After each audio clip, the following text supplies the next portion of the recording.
The security guard's hand was already on Emily's shoulder, ready to drag her out into the freezing November rain, when the homeless man in the corner booth stood up and spoke 5 words that made every millionaire in the restaurant go silent.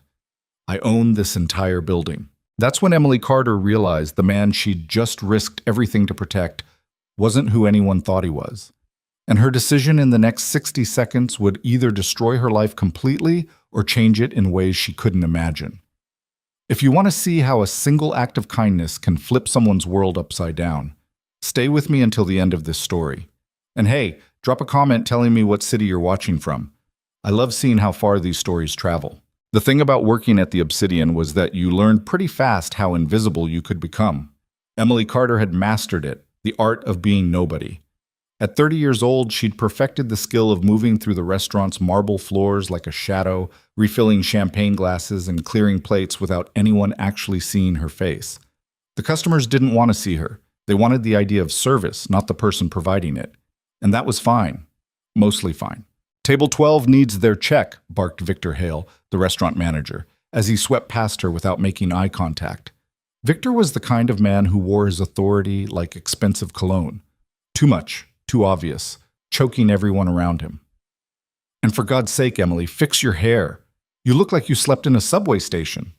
Emily's hand went automatically to her ponytail, tucking away a loose strand. "Yes, sir." She'd been on her feet for 11 hours. Her shift was supposed to end at 9, but Marcus, the other night server, had called in sick again, which meant Emily got doubled up. Again. Not that she'd complained. She couldn't afford to complain. Not with her mother's hospital bills stacking up like unpaid threats in her mailbox. Not with rent due in 6 days. Not with the check engine light in her 15-year-old Honda glowing like a harbinger of expensive doom. The Obsidian was one of those Manhattan restaurants where the rich came to be seen being rich. Black marble floors, crystal chandeliers that probably cost more than Emily would make in 5 years. Tables spaced far enough apart that conversations stayed private. The kind of place where a single entree could run you $150, and the wine list required a sommelier to translate. Emily hated it. But it paid better than anywhere else that would hire someone with her resume, which was basically, showed up, didn't steal anything, please God, just let me work. She printed the check for table 12, a couple who'd spent the entire meal arguing in vicious whispers about whose fault it was their daughter was failing math, and delivered it with the same invisible efficiency she brought to everything. They didn't say thank you. They never did. "Em, you got a new table, corner booth, section 7. That was Angela, one of the hostesses, looking harassed as always. Friday nights were hell. "I thought section 7 was closed tonight." "Yeah, well, Victor just opened it." Angela rolled her eyes. "Some walk-in. Victor's pissed because the guy looks like he wandered in from Port Authority, but apparently he's insisting on staying." Emily frowned. The Obsidian didn't really do walk-ins, and they definitely didn't seat people who looked homeless. Victor had made a guy in a perfectly nice polo shirt wait 45 minutes last month because he wasn't wearing a jacket. "What do you mean he looks—" "Just go look and brace yourself. Victor's about 2 seconds from calling security." Emily grabbed a menu and headed toward section 7, which was technically part of the main dining room but tucked into an alcove near the kitchen doors. The less desirable real estate, usually reserved for parties they couldn't turn away but didn't want to showcase. The man sitting in the corner booth looked like he'd been caught in a hurricane. His raincoat, some faded navy thing that had probably been nice a decade ago, was soaked through, dripping onto the leather seat. His jeans were muddy at the knees, his sneakers the kind you'd buy at a discount store, scuffed and splitting at the seams. He had an old grocery bag sitting on the table in front of him, the plastic kind that was half torn, like he'd been carrying it through the streets for hours. But it was his face that stopped Emily cold. He wasn't old, maybe early 30s, around her age, but he looked tired, not sleepy tired, soul tired. The kind of exhaustion that came from carrying weight nobody else could see. Dark hair plastered to his forehead from the rain, strong jawline shadowed with stubble, and eyes that stared at nothing while somehow seeing everything. He looked like someone who'd run out of places to go. "Sir?" Emily approached carefully, the way you'd approach a wounded animal. "Can I get you something to drink?" He glanced up, and for a second, just a flash, something vulnerable crossed his face. Surprise, maybe. Like he hadn't expected anyone to talk to him like a human being. "Water's fine." His voice was rough, quiet. "Thank you." I can bring you some tea as well, if you'd like. It's cold out there tonight. He blinked. Tea would be, that'd be good. Thanks. Emily nodded and turned toward the kitchen, but she'd barely made it 3 steps when Victor's voice cut through the ambient noise of the dining room like a knife through silk. Miss Carter, a word. Her stomach dropped. Victor was standing near the host stand with his arms crossed, his expression somewhere between fury and disgust. He jerked his head toward the back hallway, the one that led to the manager's office, and Emily followed because she didn't have a choice. The moment they were out of sight of the main dining room, Victor rounded on her. What the hell do you think you're doing?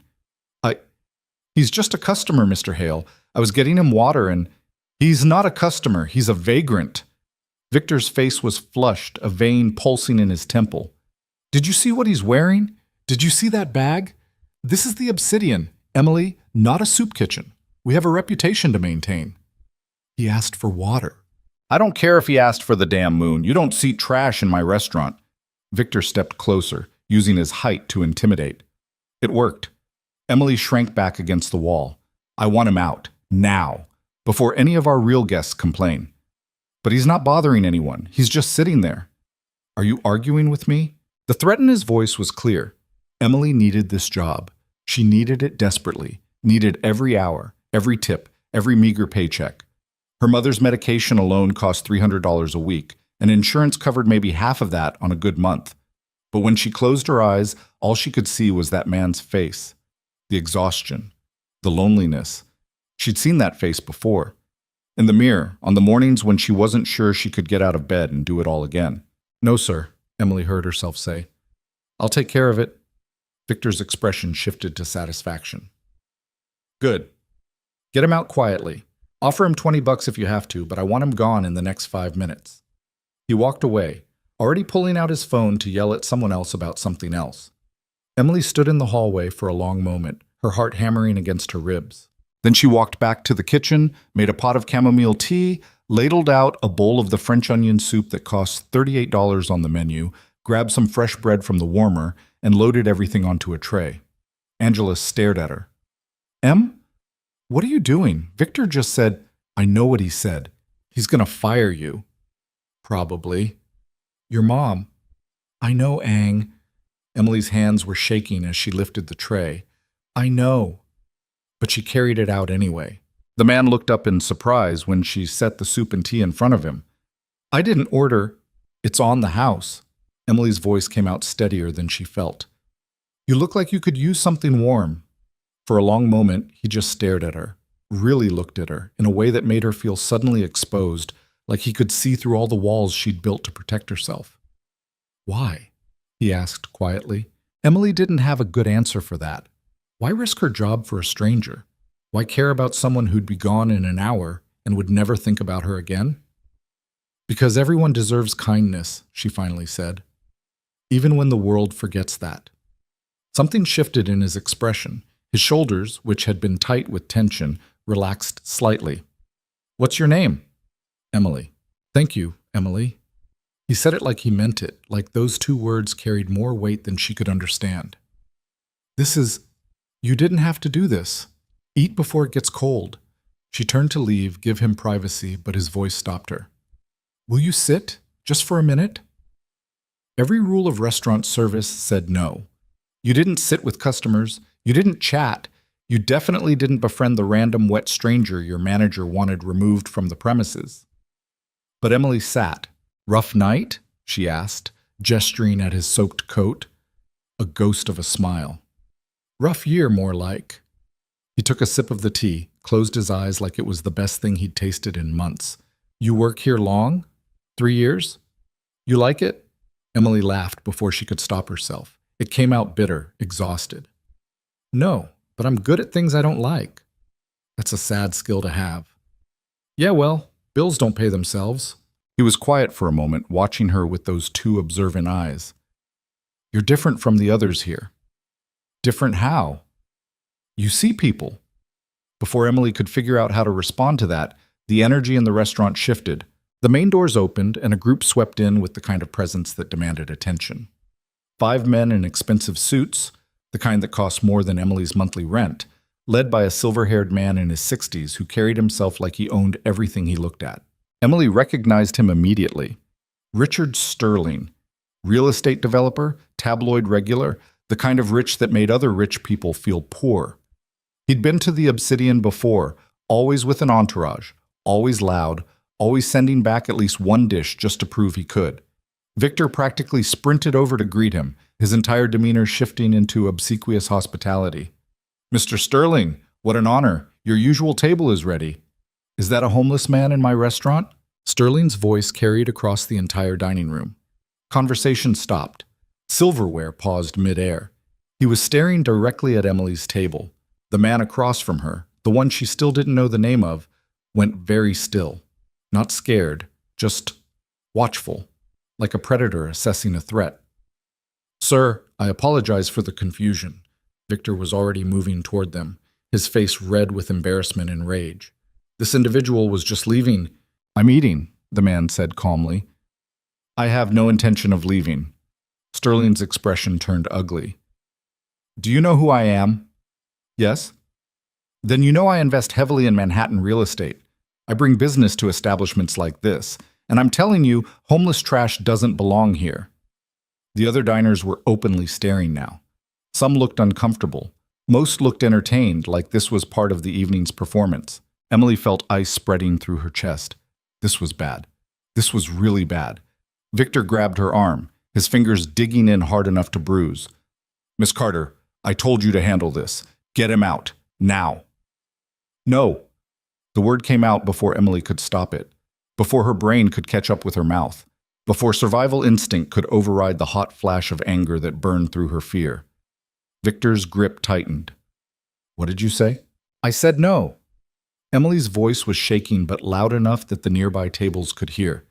"He's not doing anything wrong. He's just having dinner." "He's disrupting my customers." "You're disrupting your customers." Emily pulled her arm free, stood up. She was aware of how small she was compared to Victor, compared to Sterling and his wall of expensive suits. But she was also aware of the man behind her, still sitting quietly, watching everything. "He asked for water and tea. I brought him soup. That's called service. Maybe you've forgotten what that means." Sterling laughed. It was a cruel sound. "You're going to get fired for this, sweetheart. Is defending some random bum really worth your job?" Emily's hands were fists at her sides. "Maybe being a decent human being is worth more than this job." How noble. Sterling's smile was sharp enough to cut. And how stupid. "Victor, get security. I want both of them removed." Victor was already reaching for his radio when the man in the corner booth stood up. He didn't move fast, didn't raise his voice, didn't make any threatening gestures. But something about the way he carried himself made the entire room shift focus to him like iron filings to a magnet. "Mr. Sterling," he said quietly, "how's the Harbor Point development coming along?" Sterling froze. "What?" "Harbor Point, your project in Brooklyn, the one that's currently 6 months behind schedule and bleeding investor money because you cut corners on the foundation work." The man's voice was still calm, conversational even. "I heard the structural engineers found some concerning issues last month. Something about load-bearing walls that don't actually bear loads." The color drained from Sterling's face. Who the hell are you?" "I also heard you're leveraging your Fifth Avenue properties to cover the shortfall. Risky move considering the commercial real estate market right now." He picked up his old grocery bag, and Emily noticed for the first time that his hands, though his clothes were shabby, were manicured, confident. "If those loans get called early, you're looking at bankruptcy. But I'm sure you've got it all under control." Sterling's mouth opened and closed like a fish drowning in air. "That's privileged information. There's no way you could—" The man reached into his coat, the shabby, wet coat that had fooled everyone, and pulled out a wallet. From it, he extracted a black card. Not credit card black. Black. Titanium, with minimal markings. Victor's face went white. Angela, watching from the host stand, actually gasped. Emily had worked at the Obsidian long enough to know what that card meant. She'd only seen one once before, when a Saudi prince had come in with his security detail. The kind of card that had no limit because the people who carried it didn't think in terms of limits. "My meal was excellent," the man said, handing the card to Victor, who took it like it might explode. Please charge whatever's appropriate for your trouble tonight, and add a significant gratuity for Emily. She's the only person in this establishment who understands what hospitality actually means. He looked at Sterling, and his expression was colder than the November rain outside. I'd worry less about who belongs in restaurants, Richard, and more about whether you'll still own any buildings to leverage by spring. Your lenders are getting nervous. Maybe spend less time playing aristocrat and more time making sure Harbor Point doesn't bury you. Then he turned to Emily, and his face softened. Thank you for the soup and the kindness. Both meant more than you know. He walked toward the exit, his muddy sneakers squeaking on the marble floor. The entire restaurant was silent. Sterling found his voice first. Victor, who the hell was that? Run that card and find out. Victor was already staring at the payment terminal screen, his face the color of old cheese. Oh my God. What? That's... Mr. Sterling? That's... Victor looked like he might throw up. That was Ethan Riker. The name landed like a bomb. Emily knew it. Everyone in New York knew it. Ethan Riker, billionaire CEO. Real estate empire that made Sterling's holdings look like a lemonade stand. Widower. Recluse. The man who owned half of Manhattan and was so private that recent photos of him basically didn't exist. The man who, according to the financial news her mother watched obsessively, had just purchased the building that housed the Obsidian 3 months ago. Sterling's face cycled through several shades of red before settling on purple. That's impossible. Ethan Riker doesn't. He would never... He owns this building, Victor whispered. He owns this entire building. He's our landlord. He's... Oh, God. Oh, God, I just tried to throw out our landlord. One of Sterling's associates was frantically typing on his phone. Boss, I'm looking at the Harbor Point financials and... Shit. How does he know about the engineering reports? Those are sealed. Because he probably owns the engineering firm, Sterling hissed. Or the bank. Or both. Jesus Christ. Emily stood frozen in the middle of the dining room, her brain trying to process what had just happened. The homeless man wasn't homeless. The vagrant Victor had ordered her to remove was a billionaire, and she'd served him soup. Victor rounded on her, and for a second she thought he might actually hit her. Do you have any idea what you've done? You sat with him. You talked to him. I treated him like a human being, Emily said quietly, which is apparently more than anyone else here managed. He was testing us, Victor's voice cracked. Don't you get it? He came in disguised, looking like that, to see how we'd treat him. And you, and I, and... He grabbed his radio again. Security? Never mind. Cancel that. Angela appeared at Emily's elbow, gripping her arm. Em, are you okay? I don't know. Sterling was already heading for the exit, barking orders at his associates, his entire evening ruined. The other diners had returned to their meals, but the energy in the room had shifted. People were whispering, phones were out, the story already spreading. Did you hear? Ethan Riker came in disguised as a homeless man. Some waitress actually stood up to Richard Sterling. Victor Hale almost threw out a billionaire. Emily's legs felt weak. She sat down at the nearest empty table before they could give out. Victor was pacing now, muttering to himself, his career probably flashing before his eyes. Okay, it's fine. He paid. He didn't make a scene. He seemed pleased with the service, right? That's good. His phone rang. He answered it without checking the caller ID, which was his first mistake. Obsidian, Victor Hale speaking. Emily watched his face go through another color transformation. White to gray to green. Yes, sir. Yes. I understand. No, of course. Tomorrow? Yes, absolutely. I'll have the records ready. Yes, sir. Thank you, sir. He hung up, looked at Emily. Pack your station, he said hollowly. You're done for the night. Am I fired? I don't know. That was Riker's executive assistant. Mr. Riker wants to see you tomorrow morning, 10 a.m., at his office in Midtown. Angela's grip on Emily's arm tightened. Holy shit! Did he say why? Emily asked. No, just that your presence is requested. Victor's laugh was slightly hysterical. So either you're about to get the biggest tip of your life, or he's going to sue you for, I don't even know what. Unauthorized soup distribution? Emily stood up slowly. Her whole body felt numb. What about you? Me. I'm probably getting fired, or evicted, or both. Victor slumped against the wall. 20 years in this business, 20 years, and I almost threw out Ethan Riker because he had mud on his shoes.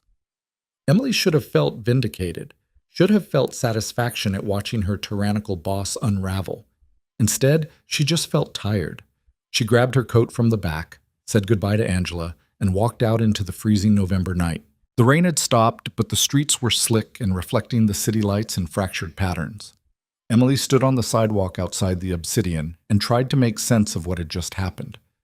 A billionaire had walked into her life disguised as someone broken. She'd shown him kindness, not because she knew who he was, but because it was the right thing to do. And now she had no idea if that kindness would save her or destroy everything she'd been barely holding together. Her phone buzzed. A text from her mom's night nurse. "Your mother's asking for you. She had a bad evening." Emily closed her eyes, let the cold air sting her face. Tomorrow, she had an appointment with a man who could probably buy and sell her entire life with pocket change. A man who'd tested her and watched her, and now wanted to see her for reasons she couldn't begin to guess. Tonight, she had to go home to a mother who was slowly dying despite all of Emily's work, all her double shifts, all her sacrifices. The universe had a funny way of balancing things out. Give you a moment of doing the right thing, then remind you that right things rarely fixed anything. Emily started walking toward the subway, her feet aching, her mind racing, her future uncertain. Behind her, the Obsidian glowed like a jewel box full of people who'd never looked at her twice. And somewhere in the city, Ethan Riker was probably sitting in a penthouse that cost more than she'd earn in 10 lifetimes, having revealed himself to a restaurant full of people who judged him based on his appearance. She wondered if he felt vindicated. She wondered if he felt anything at all. She wondered what the hell he wanted from her tomorrow. The subway station was warm compared to the street, packed with late-night travelers who all looked as exhausted as Emily felt. She found a seat in the corner of the car and pulled out her phone, intending to call her mother's nurse back. Instead, she found herself Googling Ethan Riker. The results were sparse. A few old articles from when his wife had died, car accident 4 years ago, tragic, left him with a young daughter. Photos from business conferences where he looked closed off and distant. Forbes profiles that talked about his empire in terms of billions and assets and market dominance, but said almost nothing about him as a person. No social media, no gossip columns, no paparazzi shots. Just a ghost who owned half of Manhattan and apparently spent his Friday nights pretending to be homeless to test people's humanity. Emily put her phone away and stared at her reflection in the dark subway window.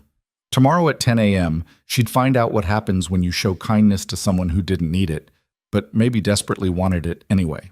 Tonight, she had to figure out how to explain to her mother that their precarious financial situation might be about to get significantly better or catastrophically worse, and she had no idea which. The train rattled on through the darkness beneath New York City, carrying Emily toward home and tomorrow, and a future that had suddenly become impossible to predict. In her coat pocket, her fingers found the small cross her mother had given her years ago. She didn't pray much anymore. Hard to believe in divine intervention when the universe seemed so consistently indifferent, but she held it anyway. Please, she thought, please let tomorrow not destroy everything. But even as she thought it, she knew the truth. Tomorrow had already started, and there was no going back to the person she'd been before a soaking wet stranger had walked into the Obsidian and changed everything. Emily didn't sleep. She sat in the plastic chair beside her mother's hospital bed and watched the monitors beep their steady rhythm, counting down seconds until morning. Until 10 a.m., until whatever was waiting for her in Ethan Riker's office. "You should go home, honey." Her mother's voice was thin, worn down by 6 months of treatment that wasn't working fast enough. "Get some rest." "I'm fine, Mom." "You're a terrible liar." Margaret Carter had been beautiful once. Emily had seen the photos, young, vibrant, full of the kind of hope that made you believe the world might actually be kind. Cancer had stolen most of that, leaving behind a frail woman who still somehow managed to smile. "What happened tonight? The nurse said you seemed upset." Emily didn't know where to start. "Well, Mom, I almost got fired for serving soup to a homeless man who turned out to be a billionaire, and now he wants to see me tomorrow for reasons I can't even begin to understand. And I'm terrified that whatever happens next will either save us or bury us completely." "Just a long shift," she said instead. Her mother's eyes, still sharp despite everything, studied her face. "Emily Rose Carter, I raised you better than to lie to a dying woman. You're not dying. We're all dying, sweetheart. I'm just on an accelerated timeline. Margaret's laugh turned into a cough that shook her whole body. Emily grabbed the water cup, helped her mother sip through the straw. Now tell me what's really wrong. So Emily did. She told her about the man in the wet coat, about Victor's orders, about choosing kindness over job security. She left out the part about Ethan Riker. That felt too big, too impossible to explain without sounding crazy. When she finished, her mother was quiet for a long time. You did the right thing, Margaret finally said. The right thing might get me fired. Then you'll find another job. Mom, we can't afford… Emily. Her mother's hand, papery and weak, gripped hers with surprising strength. Listen to me. I have spent the last 6 months watching you work yourself into the ground trying to save me. Double shifts, triple shifts, no life, no friends, no joy. Just work and worry and more work. I'm fine. You're drowning. And you're doing it because you think keeping me alive is worth destroying yourself. Margaret's eyes filled with tears. But baby, I'm not worth that. Nobody is. Don't say that. It's true. And tonight, when you had to choose between your job and doing something kind for a stranger, you chose kindness. That tells me the daughter I raised is still in there, under all the exhaustion and fear. Her mother squeezed her hand. Whatever happens tomorrow, you'll figure it out. You always do. But please, please stop sacrificing yourself like you're not worth saving too. Emily couldn't speak. The knot in her throat was too tight, the tears too close. She stayed until her mother fell asleep, then took the night bus back to her apartment in Queens. The building was a walk-up that smelled like old cooking oil and regret, her studio on the 4th floor barely big enough for a bed and a hot plate. But it was hers, paid for by tips and overtime and sheer stubborn refusal to give up. She set her phone alarm for 7 a.m., lay down fully clothed on top of the covers, and stared at the water-stained ceiling until exhaustion finally dragged her under. When the alarm went off 3 hours later, Emily felt like she'd been hit by a truck. She showered in the tiny bathroom with the shower head that only produced lukewarm water, tried to make herself look presentable with the limited wardrobe of someone who owned exactly 2 outfits that weren't restaurant uniforms. She settled on black slacks and a gray blouse that she usually saved for job interviews, pulled her hair back in a neat ponytail, covered the dark circles under her eyes with makeup she rarely wore. The woman in the mirror looked professional, composed, like someone who definitely hadn't spent the night spiraling about meeting a billionaire. The face was a lie, but it would have to do. The address Victor had given her led to a building in Midtown that made her Queens apartment look like a cardboard box. All glass and steel, the kind of architecture that screamed money so loudly you could hear it from space. The lobby had marble floors, nicer than the obsidians, and a security desk manned by 2 guards who looked like they could bench press a car. I'm here to see Mr. Riker, Emily said, her voice steadier than she felt. I have an appointment at 10. The guard checked his computer, then handed her a visitor badge. 47th floor. Elevators are on your right. The elevator was the kind with a glass back wall, so you could watch the city drop away as you rose. Emily kept her eyes forward, focusing on her breathing. In for 4 counts, out for 4 counts. The meditation technique she'd learned from a YouTube video at 2 a.m. when panic attacks had become a regular thing. The 47th floor was all sleek minimalism and quiet wealth. A receptionist who looked like she belonged on a magazine cover smiled professionally. Ms. Carter, Mr. Riker is expecting you. Follow me, please. They walked down a hallway lined with abstract art that probably cost more than Emily would make in her lifetime. Past offices with glass walls where serious people did serious work, until they reached a set of double doors at the end. The receptionist knocked once, opened the door. Ms. Carter is here, sir. Send her in. Emily's heart was hammering so hard she was sure everyone could hear it. She stepped through the doors into an office that was less a room and more a statement about the difference between her world and this one. Floor-to-ceiling windows overlooked Manhattan like it was a toy city built for someone's amusement. The furniture was all clean lines and expensive materials, the kind of stuff you saw in design magazines. A massive desk sat in front of the windows, and behind it, standing with his back to her, was Ethan Riker. He'd traded the wet raincoat for a suit that probably cost more than her car. Dark gray, perfectly tailored, the kind of clothing that whispered power without shouting. His hair was neat now, styled instead of plastered with rain, but his shoulders still carried that same tension, that weight she'd noticed last night. "Ms. Carter," he said, turning to face her, "thank you for coming." In the daylight filtering through the windows, Emily could see him more clearly. Strong features, dark eyes that seemed to catalog everything, a face that would have been handsome if it wasn't so carefully controlled. He looked like someone who'd forgotten how to relax. "I didn't think I had much choice," Emily said, then immediately regretted it. Great start. Really professional. But Riker's mouth twitched, almost a smile. "Fair point. Please, sit." There were 2 chairs in front of his desk. Emily took the one on the left, perched on the edge like she might need to run at any moment. Riker moved around the desk but didn't sit. Instead, he leaned against it, studying her with the same intensity he'd had last night when she'd served him soup. "I imagine you're wondering why I asked you here." The thought crossed my mind. "I want to explain what you witnessed last night." He crossed his arms. "And I want to apologize." That wasn't what Emily had expected. Apologize for what? For putting you in that position. For testing your restaurant without considering that the staff would bear the consequences of my social experiment. His voice was measured, controlled. "I saw what Victor Hale tried to make you do. I saw you risk your job to defend a stranger. That wasn't fair to you." "You wanted to see how people would treat you," Emily said quietly, "when they didn't know who you were." "Yes." "Why?" Riker was quiet for a moment, and something shifted in his expression, a crack in the armor. "Because I'm tired of being surrounded by people who only see my bank account. I wanted to know if kindness still existed in this city, or if I'd just been lucky enough to avoid noticing its absence." "And what did you learn?" "That most people are exactly who I thought they were, cruel, greedy, quick to judge, and slow to empathize." He looked directly at her. "And that you're not like most people." Emily didn't know what to say to that. Her hands were twisting in her lap, nervous energy with nowhere to go. "I own the building that houses the Obsidian," Riker continued. "I purchased it 3 months ago as part of a larger acquisition. I've been reviewing the property's financials and noticed some concerning patterns in how the restaurant operates." Her stomach dropped. "What kind of patterns?" "The kind that suggest your manager has been cutting corners on employee wages and pocketing the difference. Health code violations that were never reported. Staff complaints that disappeared without investigation."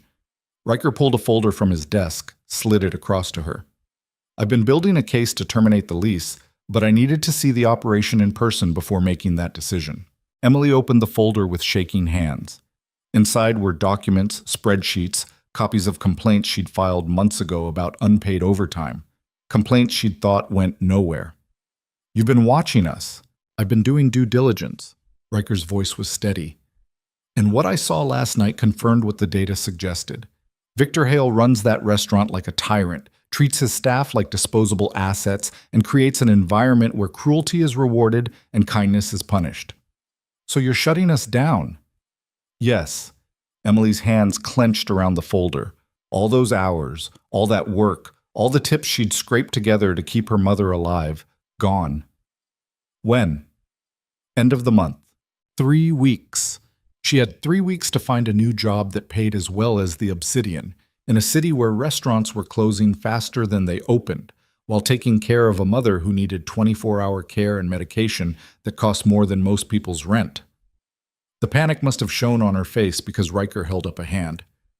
"I didn't bring you here to fire you, Ms. Carter." "Then why am I here?" "Because I want to offer you a job." Emily blinked. "What?" Riker moved back around the desk, pulled out a document, set it in front of her. "I'm planning to reopen the Obsidian under new management with a completely different concept. A restaurant that actually lives up to what hospitality is supposed to mean. Warm, inclusive, focused on making people feel valued regardless of their bank account balance." That's a nice idea, but I want you to run it." The words didn't make sense. Emily stared at him, waiting for the punchline, for this to turn into some elaborate joke. "You want me to what?" "Run it. Be my partner in rebuilding the restaurant from the ground up." Riker's expression was serious, intense. "Last night, I watched you risk everything to defend someone you thought had nothing. You showed more integrity in 5 minutes than most people show in a lifetime. That's who I want leading this project." I'm a waitress. I don't know anything about running a restaurant. You know about service, you know about treating people with dignity. Everything else can be learned or hired. He gestured to the document. I'm offering you a position as co-owner and general manager. 50-50 split on profits after operating costs. Full benefits, including health insurance that would cover your mother's treatment. Emily's heart stopped. What did you just say? I know about your mother, Ms. Carter. I know you've been working double shifts to pay for her medication. I know you're drowning in medical debt. His voice softened slightly. This is a legitimate business offer, not charity. But I'd be lying if I said I hadn't structured the benefits package with your situation in mind. She couldn't breathe. This wasn't real. This was some fever dream, some exhaustion-induced hallucination. Billionaires didn't offer waitresses partnerships in restaurants. They didn't care about sick mothers or medical debt or employees who couldn't afford to quit jobs that were killing them. Why? The word came out broken. Why would you do this? Riker was quiet for a long moment. When he spoke, his voice carried a weight that suggested he was telling a truth he didn't share often. 4 years ago, my wife died in a car accident. I was left alone with a 3-year-old daughter I barely knew how to talk to because I'd been too busy building an empire to build a family. He looked out the window at the city below. In the months after her death, I became someone I didn't recognize, cold, isolated, surrounded by people who wanted things from me but didn't actually see me. Emily waited, not daring to interrupt. Last night, when you defended me in front of that entire restaurant, you didn't know who I was. You didn't know what I could do for you, or to you. You just saw someone who was being treated unfairly, and you stepped in. He turned back to her. That kind of instinct, that fundamental decency, is rare, and it's exactly what I need for this project. I don't understand what you're asking me to do. I'm asking you to help me build something that matters. A restaurant that treats people the way you treated me, with kindness, regardless of who they are or what they can offer in return. He moved to the window, stared out at Manhattan. I'm tired of owning things, Ms. Carter. I want to create something that actually makes the world slightly less cruel, and I think you can help me do that. Emily looked down at the document in front of her. The numbers blurred through tears she hadn't realized were forming. Health insurance that would cover her mother's treatment, a salary that was triple what she made at the Obsidian, a partnership in a business with one of the wealthiest men in New York. It was too much, too good, too impossible. What if I'm not what you think I am? She asked quietly. What if I fail? Then we fail together. Riker turned back to face her. I'm not looking for perfection, Ms. Carter. I'm looking for someone who gives a damn about doing the right thing, even when it costs them something. You've already proven you're that person. Emily's hands were shaking as she picked up the document, actually reading it this time. The legal language was dense, but the key points were clear. 50% ownership. Final say on hiring and firing. Health benefits that covered pre-existing conditions. A signing bonus that was more money than she'd made in the last 2 years combined. There has to be a catch, she whispered. No catch, just hard work, long hours, and the challenge of building something from nothing. Riker paused. And putting up with me, which my daughter assures me is more difficult than it should be. Despite everything, Emily almost laughed. Your daughter? Lily.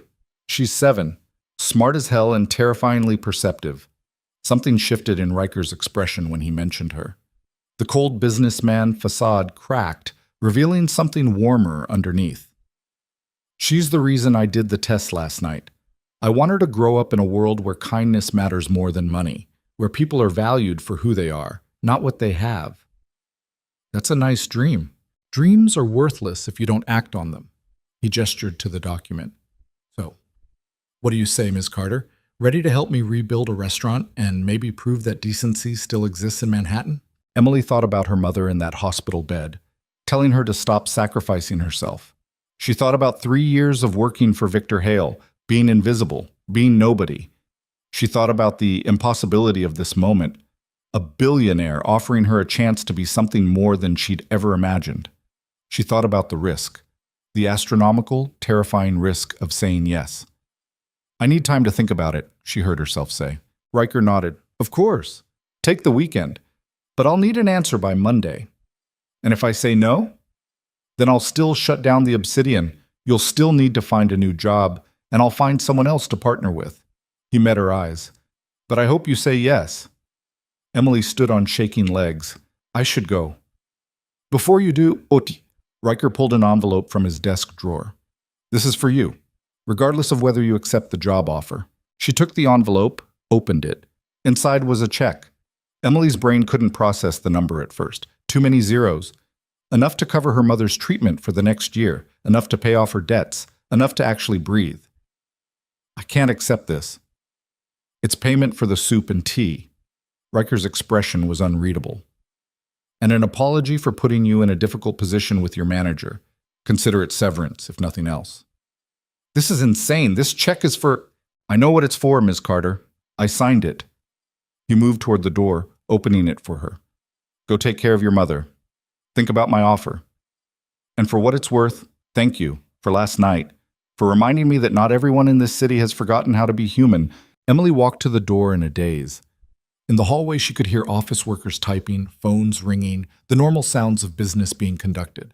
But everything felt surreal, like she'd stepped through a portal into an alternate dimension where impossible things happened. She made it to the elevator before the tears started, stood in the glass box as it descended, watching the city rise to meet her, holding a check that could change her life and an offer that could either save her or destroy everything. Her phone rang. Angela. Em? Oh my God, are you okay? Victor's been losing his mind all morning. He got called into some meeting with Riker's lawyers and came back looking like he'd seen a ghost. What happened? Emily leaned against the elevator wall. I have no idea. Did he fire you? No, he offered me a job. What? Em, that doesn't make any sense. I know. Emily watched the numbers descend. I know it doesn't, but it happened. What kind of job? The kind I can't explain without sounding crazy. The elevator reached the lobby. Emily stepped out into the polished space, still holding the check like it might disappear if she wasn't careful. Ang, I have to go. I need to see my mom. Call me later, please. I'm worried about you. I'm okay. I think. Maybe. I don't know. She hung up before Angela could ask more questions she didn't have answers to.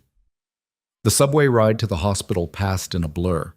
Emily kept touching the check in her pocket, making sure it was real, making sure this whole morning hadn't been some elaborate hallucination brought on by stress and exhaustion. Her mother was awake when Emily arrived, sitting up in bed and looking marginally better than she had the night before. How'd it go? Margaret asked. Emily sat down in the plastic chair, pulled out the check, handed it to her mother without a word. Margaret stared at it, then at Emily, then back at the check. This is a joke. It's not a joke. Emily Rose Carter, why is there a check for this amount of money in my hospital room? So Emily told her. Everything. The meeting, the offer, Riker's explanation, the impossible choice now sitting in front of her like a loaded gun. When she finished, her mother was quiet for a long time.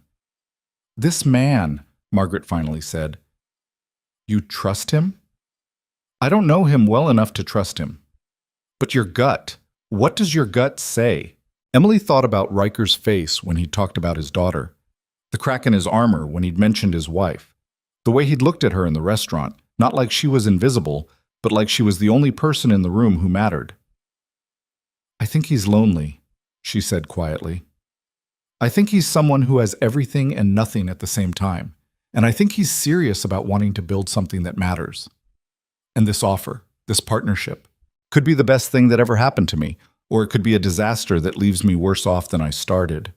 Margaret folded the check carefully, handed it back to Emily. Then you know what you have to do. Mom, you take the leap, baby. You take the risk. Because safe hasn't gotten you anywhere except exhausted and drowning. Her mother gripped Emily's hand. And if it goes badly, if this billionaire turns out to be crazy or cruel or just bored, then you'll figure it out, like you always do. But at least you'll know you tried. What if I fail? Then you fail. But you'll fail doing something brave instead of dying slowly at a job that doesn't value you. Margaret's eyes were fierce.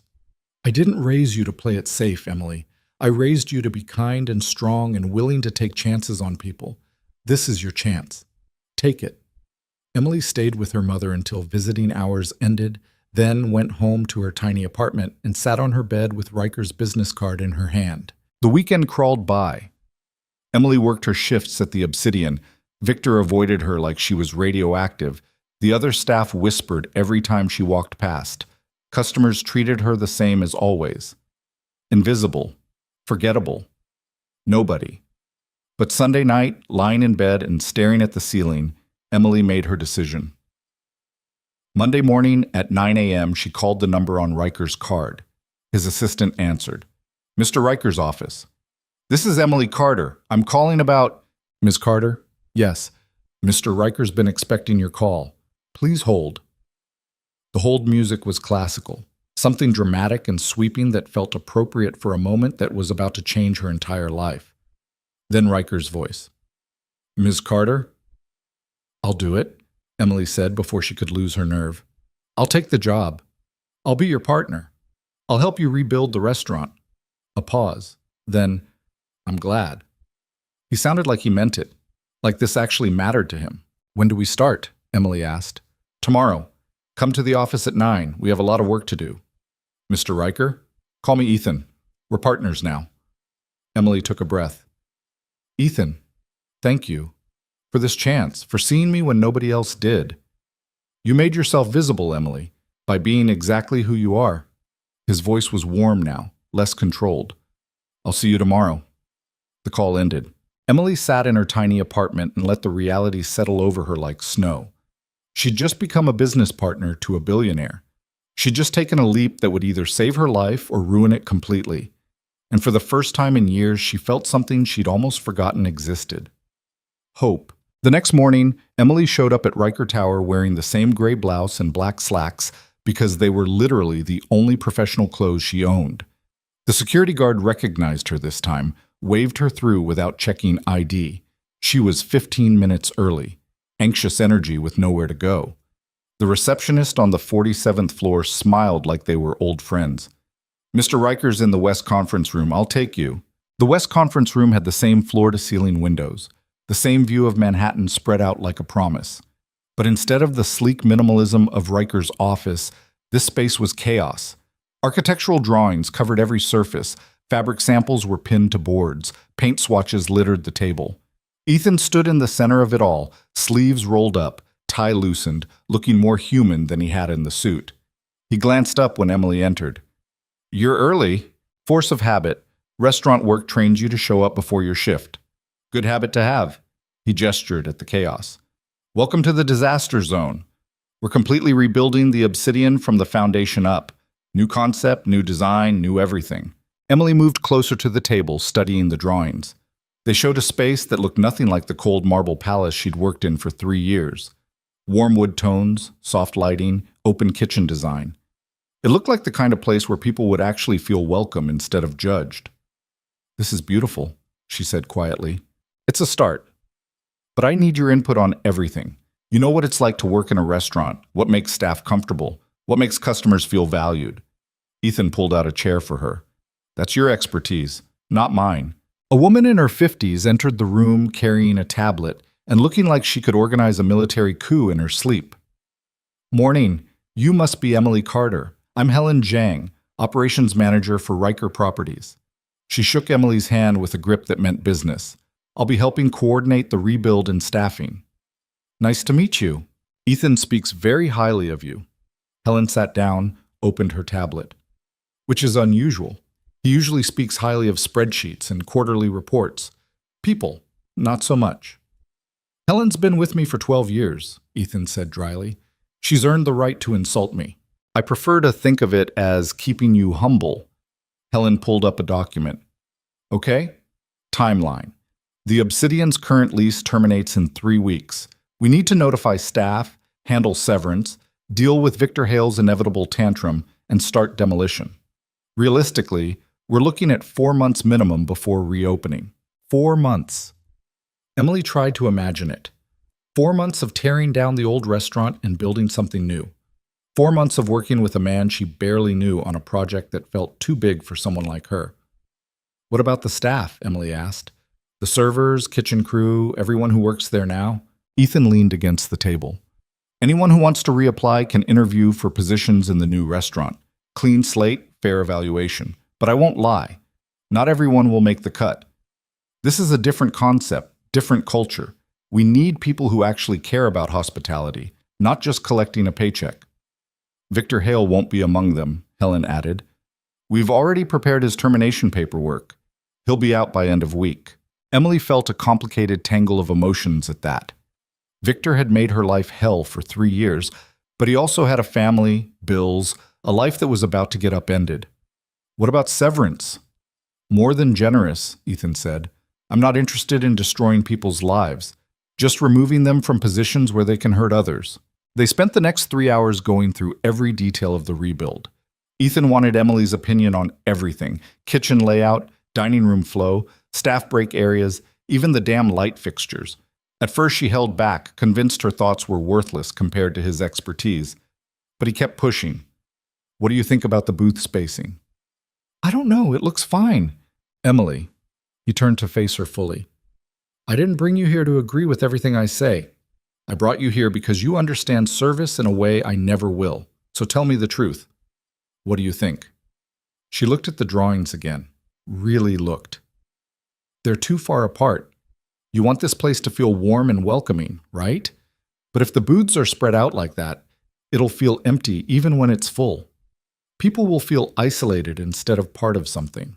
Ethan studied the plans, then nodded. You're right. Helen, make a note. Reconfigure the booth spacing. Already on it, Helen said, typing rapidly. By noon, Emily's head was spinning with paint colors and menu concepts and staffing projections.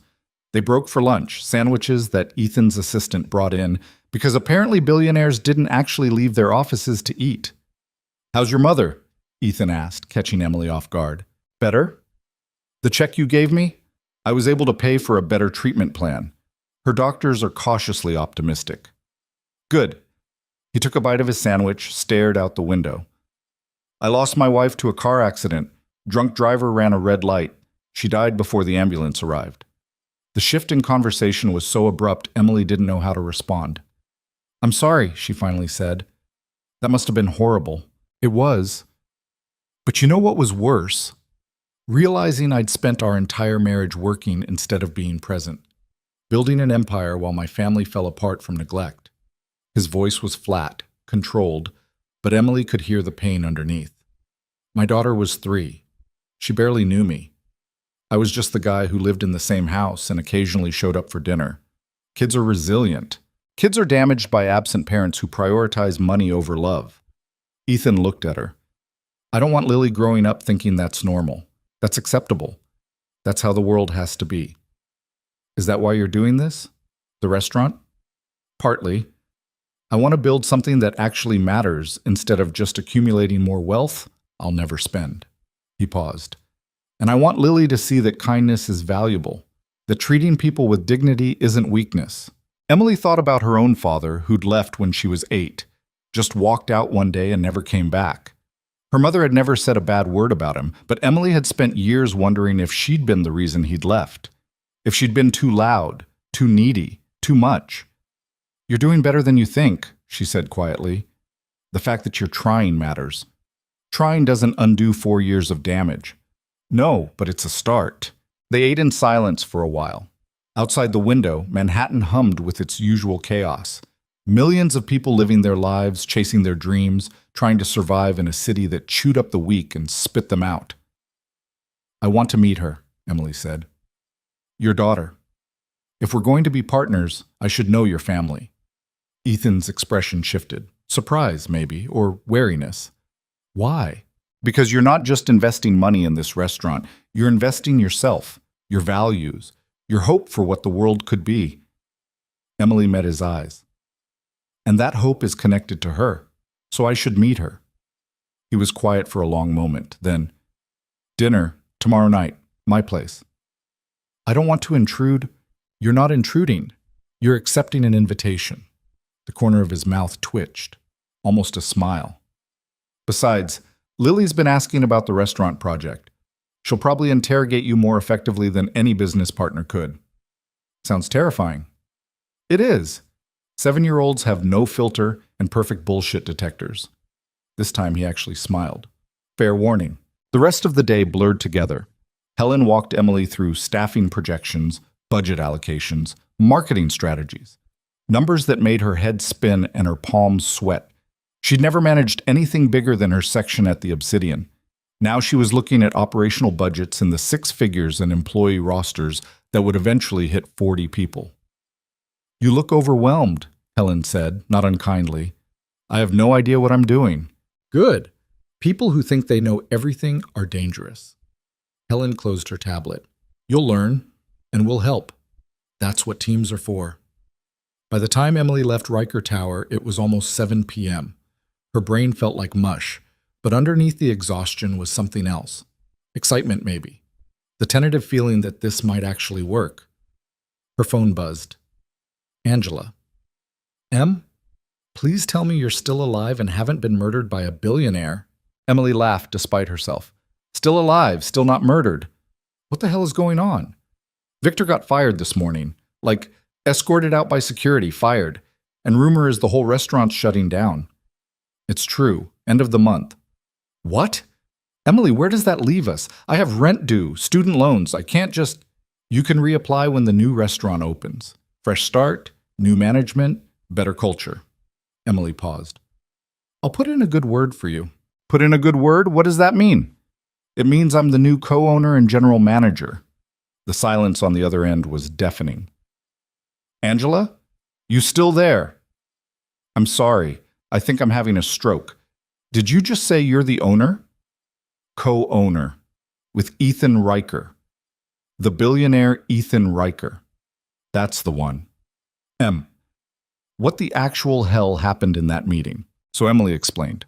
Again, the whole impossible story of soup and kindness and an offer that had changed everything. When she finished, Angela was quiet for a beat. Then, "So you're telling me you defended a homeless guy and now you're business partners with one of the richest men in New York?" "When you say it like that, it sounds insane." "It is insane, but also kind of amazing." Angela's voice softened. "You deserve this, Em. You've been killing yourself for years. Maybe it's time something good actually happened to you." "Maybe. Or maybe I'm about to crash and burn spectacularly. Either way, it'll be interesting to watch." They talked for another 20 minutes before Emily's exhaustion won, and she had to hang up. She took the subway home, climbed the 4 flights to her apartment, collapsed on her bed, still fully clothed. Her phone buzzed one more time, a text from an unknown number. "Dinner tomorrow, 7 p.m. I'll send a car. Don't dress up. Lily hates formal occasions. Ethan." Emily stared at the message. A billionaire was sending a car to pick her up for dinner with his daughter. This was her life now, apparently. She fell asleep trying to figure out what the hell you wore to a casual dinner with people who probably had more money than some small countries. The next day was a blur of meetings and decisions. Emily spent the morning with the design team, the afternoon reviewing potential chef candidates with Helen, and the early evening panicking about dinner. At 6:30, she stood in her apartment wearing jeans and a sweater because it was the nicest casual thing she owned, feeling completely out of her depth. The car arrived at 6:45. Not a limo, thank God, but a sleek black sedan with a driver who treated her like she was someone important instead of a former waitress with imposter syndrome. Ethan's building was in Tribeca, the kind of address that required you to be buzzed in by a doorman who looked like he could break you in half. The penthouse elevator required a key card. Emily rode up alone, watching the numbers climb, trying not to throw up from nerves. The elevator opened directly into the penthouse. Not a hallway, not a lobby, just straight into a living space that was bigger than her entire apartment building. But it wasn't what Emily expected. Yes, the windows were massive and the view was stunning. Yes, the furniture was expensive and the art on the walls probably cost more than she'd make in her lifetime. But the space was also lived in. A child's drawings were stuck to the refrigerator with magnets. Toys were scattered across the floor. A blanket fort took up half the living room. It looked like an actual home instead of a showroom. "You made it." Ethan emerged from what looked like the kitchen, wearing jeans and a t-shirt. Emily had never seen him look so normal. "Fair warning, Lily's in a mood. She lost a tooth this morning and is convinced the tooth fairy is a scam perpetuated by parents." "Is she wrong?" No, but I wasn't planning to admit it until she was at least 8. He gestured for Emily to follow him. Come on. She's been asking about you all day. They walked through the penthouse to a room that was clearly Lily's domain. Bookshelves overflowing with stories. A desk covered in art supplies. Posters of astronauts and scientists on the walls. Lily Riker sat on her bed, surrounded by stuffed animals, glaring at a book like it had personally offended her. She looked like a miniature version of her father. Dark hair, serious eyes, sharp features that would probably be beautiful when she grew up. Lily, this is Emily Carter, my business partner. Lily looked up, studied Emily with the kind of intense scrutiny usually reserved for police interrogations. You're the soup lady, Emily blinked. I'm sorry?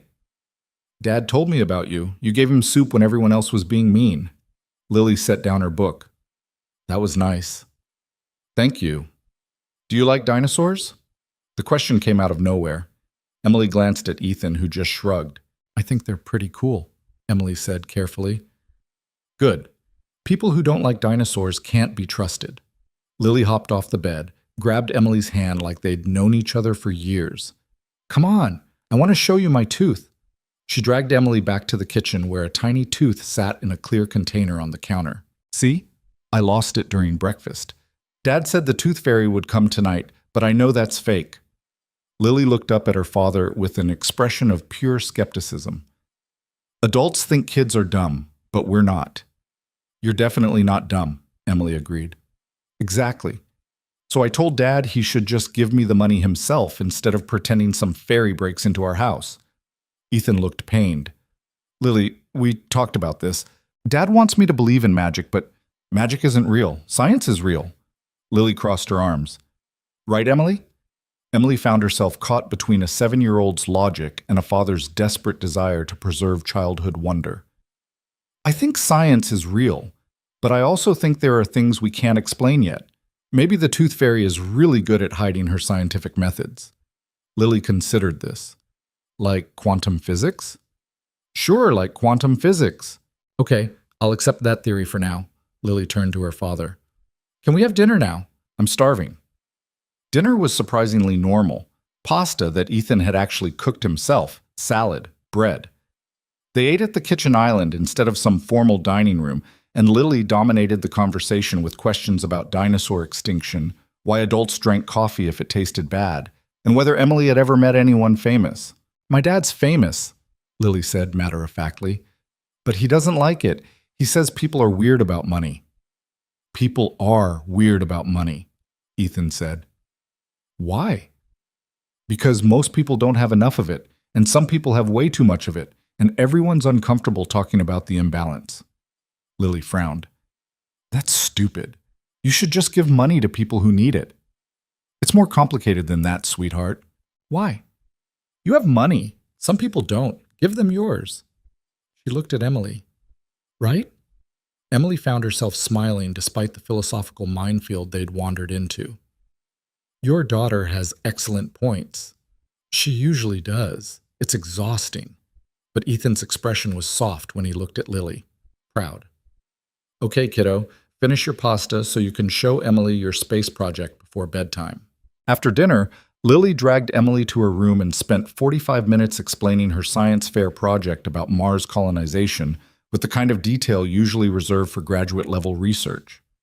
Emily listened, asked questions, and realized she was watching a kid who was probably going to change the world someday. When Lily finally yawned, Ethan appeared in the doorway. Bedtime, Lily. But I haven't shown Emily my telescope yet. Tomorrow. If she wants to come back. Lily turned to Emily with hopeful eyes. Will you come back? If your dad says it's okay. Of course it's okay, Ethan said. Emily's always welcome here. Lily hugged Emily goodnight, a fierce, unself-conscious embrace that made Emily's chest tight. Then she climbed into bed, already half asleep before her head hit the pillow. Ethan walked Emily back to the living room, poured 2 glasses of wine without asking if she wanted any. Sorry if she overwhelmed you. Lily doesn't really do subtlety. She's incredible, Emily said honestly. Smart and curious and completely herself. She's the best thing I've ever done. Which is ironic, considering I nearly destroyed our relationship by being an absent workaholic for the first 3 years of her life. He handed Emily a glass. After my wife died, I had to actually learn how to be a father. It was the hardest thing I've ever done. You're doing a good job. Most days I'm just trying not to screw her up too badly. Ethan sat down on the couch, gestured for Emily to join him. She likes you. That's rare. Lily's usually skeptical of new people. I think she was mostly interested in whether I'd validate her tooth fairy theories. And you expertly dodged by invoking quantum physics. Well played. He took a sip of wine. Thank you for coming tonight, for meeting her. I know this whole situation is strange. Strange is one word for it. Emily looked around the penthouse. This morning I was terrified I'd made a huge mistake, that I was in over my head and about to drown. And now? Now I'm still terrified, but also excited and confused and grateful. She met his eyes. Why are you really doing this, Ethan? The restaurant, the partnership, all of it. What do you actually want? He was quiet for a long time, staring into his wine glass like it held answers. I want to matter. Not as a bank account or a portfolio or a name on a building. I want to create something that makes people's lives better in a tangible way. He paused. And I want Lily to grow up seeing that kindness has value, that treating people with dignity isn't foolish or weak, that the world can be better than it is. That's a lot to ask from a restaurant. Maybe, but it's a start. He looked at her. You're a part of that now, whether you intended to be or not. Emily felt the weight of that responsibility settle over her shoulders. What if I let you down? Then we figure it out together. That's what partners do. They sat in comfortable silence, drinking wine and watching the city lights flicker beyond the windows. Emily thought about her mother in the hospital, getting better because of the check Ethan had written. Thought about Angela and the other staff at the Obsidian, waiting to see if this new venture would give them jobs or leave them stranded. Thought about Lily asleep in her room, dreaming about Mars colonization and quantum tooth fairies. I should go, Emily finally said. It's late. Ethan stood, walked her to the elevator. Same time tomorrow? We need to finalize the menu concept and start chef interviews. I'll be there. The elevator doors opened. Emily stepped inside, turned to face him. Ethan, thank you for this chance, for believing I could do this. You're the one taking the risk, Emily. I'm just providing the resources. He smiled, a real smile, not the carefully controlled version he showed the rest of the world. See you tomorrow. The elevator descended, carrying Emily back to ground level, back to the city, back to her tiny apartment in Queens. But something had shifted. The impossible partnership felt a little less impossible. The overwhelming project felt a little more manageable. And for the first time since this whole thing started, Emily let herself believe it might actually work. She made it home past midnight, exhausted but wired. Sleep felt impossible. Her brain was too full of menu concepts and design plans, and the memory of a 7-year-old explaining Mars colonization like it was the most important thing in the world. Her mother called just as Emily was considering whether caffeine at 1 a.m. was a terrible idea. How'd it go? Margaret asked. She sounded stronger. The new treatment was working. I met his daughter. She's 7 and smarter than most adults I know. And the father? Emily thought about Ethan on the couch, wine glass in hand, talking about wanting to matter, about trying to be a better father, about building something that actually meant something instead of just accumulating wealth. He's complicated, she said. Lonely, I think, trying to figure out how to be human again after years of just being successful. Sounds familiar. What's that supposed to mean? You've been doing the same thing, baby. Working yourself into the ground, forgetting how to be anything except tired and scared. Her mother's voice was gentle. Maybe you're both learning how to live again, together. Emily didn't know what to say to that. The idea felt too big, too profound for 1 a.m. on a Tuesday. Get some sleep, Mom. You too, sweetheart. And Emily, I'm proud of you. For taking this chance, for being brave. The call ended. Emily sat in her dark apartment and let her mother's words settle into her bones. Brave. She'd never thought of herself as brave. Surviving wasn't the same as courage. Getting through each day wasn't heroic. It was just what you did when giving up wasn't an option. But maybe her mother was right. Maybe saying yes to Ethan's offer had been brave. Maybe risking everything for the possibility of something better was its own form of courage. Emily fell asleep on top of the covers, still dressed, her phone clutched in her hand. And for the first time in years, she dreamed about the future instead of just surviving the present. 3 months passed like a fever dream. The Obsidian closed its doors on a Friday night in December, and by Monday morning, demolition crews were already tearing out the marble floors Emily had walked for 3 years. She stood in the gutted space wearing a hard hat and steel-toed boots that were 2 sizes too big, watching everything she'd known get ripped apart. Second thoughts? Ethan appeared beside her, similarly dressed in construction gear that somehow still looked expensive on him. About 100 of them. Emily gestured at the chaos. What if we're wrong? What if people don't want warm and welcoming? What if they like the cold marble palace? Then we'll fail spectacularly, and I'll lose several $1,000,000. He said it so casually, like millions were pocket change. But I'd rather fail trying to build something meaningful than succeed at creating another soulless monument to wealth. The head contractor, a woman named Rosa who'd been in construction for 30 years, walked over with blueprints. Mr. Riker, we found some structural issues behind the east wall. Nothing catastrophic, but it'll add 2 weeks to the timeline and probably 50 grand to the budget. Ethan didn't even flinch. Fix it properly. I want this place standing for the next 50 years. Rosa nodded and walked off, barking orders at her crew in Spanish and English. How do you do that? Emily asked. Do what? Not panics when things go wrong. I'd be losing my mind right now. I am losing my mind. I'm just better at hiding it. He turned to face her fully. Emily, something's going to go wrong every single day until we open, probably after we open too. The question isn't whether problems happen. It's how we respond when they do. He was right, of course. Over the next weeks, problems multiplied like rabbits. The custom light fixtures arrived broken. The wood supplier sent the wrong finish. 2 of their top chef candidates accepted other positions. The health inspector found issues with the ventilation system that required a complete redesign. Emily learned to handle crisis after crisis, making decisions she never thought she was qualified to make. And somehow, slowly, the restaurant began to take shape. They'd settled on a name after weeks of debate. The Golden Crane. Ethan's idea, based on a story his wife used to tell Lily about a magical crane that brought good fortune to kind people. Emily had loved it immediately, warm, hopeful, the kind of name that felt like a promise. The interior was everything the Obsidian hadn't been. Honey-colored wood, soft amber lighting, an open kitchen where customers could watch food being prepared, booths with comfortable cushions instead of stiff leather, tables close enough that the room felt alive but far enough for privacy. Art on the walls from local artists, rotating every month. It looked like a place where actual humans would want to spend time. Staffing was harder than Emily expected. They interviewed hundreds of people for 40 positions. Emily sat in on every single interview, watching Ethan work. He had a way of cutting through bullshit that was almost surgical, asking questions that revealed character instead of just competence. Tell me about a time you failed, he asked a line cook who'd worked at 3 Michelin-starred restaurants. The guy launched into a humble brag about how his failure was being too much of a perfectionist. Next, Ethan said before the guy finished talking. That was harsh, Emily said after the candidate left. He lied. I don't hire liars. Ethan made a note on his tablet.